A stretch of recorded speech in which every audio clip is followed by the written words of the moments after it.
Olá, produtor. Olá, pessoas interessadas nas técnicas de paisagismo e jardinagem. Eu sou o professor Olavo Adelberto Koenig, mestre em olericultura e trabalho já há 20 anos com o Senar de Santa Catarina. Vou apresentar alguns dos assuntos que são feitos, trabalhados durante o treinamento. E dentro desse contexto, então, a gente vai trabalhar sobre a melhoria da qualidade de vida através da melhoria do ambiente. Qualquer ambiente pode ser melhorado usando elementos da própria natureza. Então, dentro desse contexto, o objetivo disso é mostrar para você como aproveitar materiais que nós vamos chamar de elementos auxiliares na composição paisagística e que nós vamos encontrar isso na natureza. Muitas vezes, a gente vai, dentro do contexto, fazer alguma intervenção no terreno, numa pastagem, enfim, numa lavoura, e lá encontramos tocos, troncos, pedras, e que podem muito bem ser trazidos ao jardim e serem utilizados, no contexto como sendo elementos que vão substituir vasos, floreiras. Muitas vezes um tronco vira um banco, uma pedra com um formato especial, pode substituir até mesmo uma estátua, enfim, dá para fazer uso disso. Escolhi trabalhar com vocês, então, essa questão dos elementos auxiliares na composição paisagística, observando as regras que vão compor o seu jardim. Existem regras para você utilizar as cores, formas, texturas, enfim. E essas regras é que vão fazer com que o nosso jardim fique mais agradável aos olhos.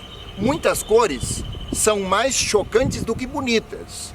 Assim como alguns elementos, eles precisam compor combinando ou contrastando as formas das plantas com as formas dos elementos que nós vamos utilizar nos arranjos que vamos formar nos nossos jardins. Então, dentro dessa ideia, nós queremos mostrar para você que você pode aproveitar tudo o que tem na propriedade, basta largar a sua imaginação. Você pode adquirir peças artificiais como essas que estão nesse caminho de entrada da residência, assim como você também pode coletar na natureza pedras que estão lá na lavoura, na pastagem, que são chatas e que podem servir como pisantes, ou de detonação, como é o caso dessas aqui. Olha só, não deixa nada a desejar com aquele pisante que está ali. Claro, é artificial, foi construído, é concreto, com ferro dentro, se parece muito com uma prancha, uma tábua corcomida pelo tempo, e é isso que o paisagismo, na verdade, prevê, usos de materiais o mais natural possível. Os elementos auxiliares na composição paisagística, eles vão ser escolhidos no momento em que você pensa o seu projeto para a sua residência. Como, por exemplo, uma pedra, ela vai ter textura também. Ou seja, uma pedra lisa, uma pedra rugosa, são texturas diferentes. Vai ter formas, como, por exemplo, a gente viu ali, os pisantes vão ser planas, mais confortável possível para que você consiga um caminhar confortável e seguro. E também a questão das plantas no conjunto. Nós vamos precisar ter a combinação de formas, como é o caso aqui do elemento, Nós temos aqui um toco, chamo atenção para um detalhe. Olha como a natureza é perfeita, A natureza, na verdade, prendeu uma pedra dentro da raiz, ou seja, a árvore encapsulou essa pedra aí dentro, e é a relíquia do meu jardim. Então, eu posso colocar plantas que tenham formas compactas, ou plantas como é o caso aqui da Russélia, que é uma planta que eu uso para atrair os beija-flores e que tem os seus ramos voltados um para cada lado, ou seja, ela é uma planta que tenha a sua copa de forma irregular. Aqui nós temos então a prática do uso das pedras como pisante. nós precisávamos aqui fazer um caminho de ligação entre a piscina e esse pergolado, e também o acesso à horta, né? E então a gente se valeu, né, de coletar da natureza essas pedras. Tem pedra de roça, tem pedra de detonação, né? E que juntos compuseram então esse caminho. Você consegue aparar o gramado, né, sem ter prejuízo ao equipamento e nem ao ambiente. Alguns elementos que a gente chama de elementos auxiliares na composição paisagística, né, que podem ser utilizados, né?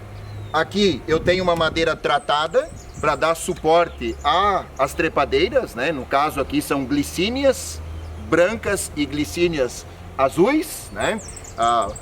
Popularmente chamado, né, de viúva alegre. E aí a gente aplicou através de um parafuso, né? Fixamos para que não tenha nenhum risco, né?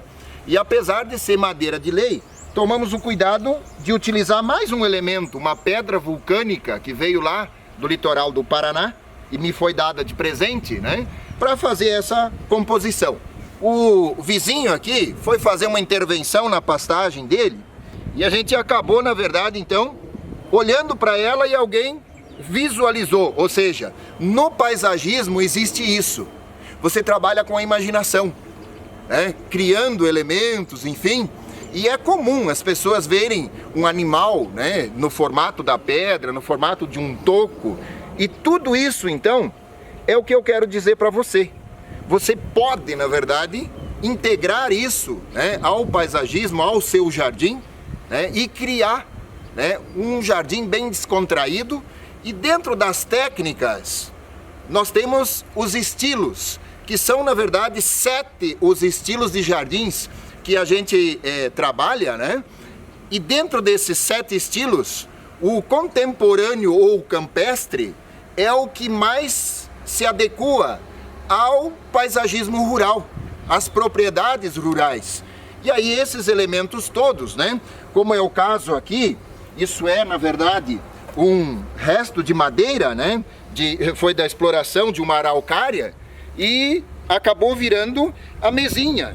A natureza oferece todos esses elementos. Deixo aqui o meu abraço aos apreciadores da natureza. Um abraço, professor Olavo.